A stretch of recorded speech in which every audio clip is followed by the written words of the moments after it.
ndakuda, ndinenge ndakuda, asi moyo wangu iwe usatamba sepora, pora, pora.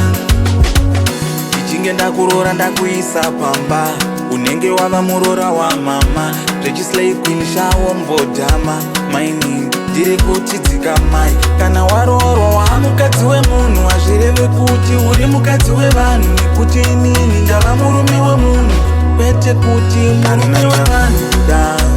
Ndinenge ndakuda, asi moyo wangu iwe usatamba sepora, pora, pora. Kana ndakuda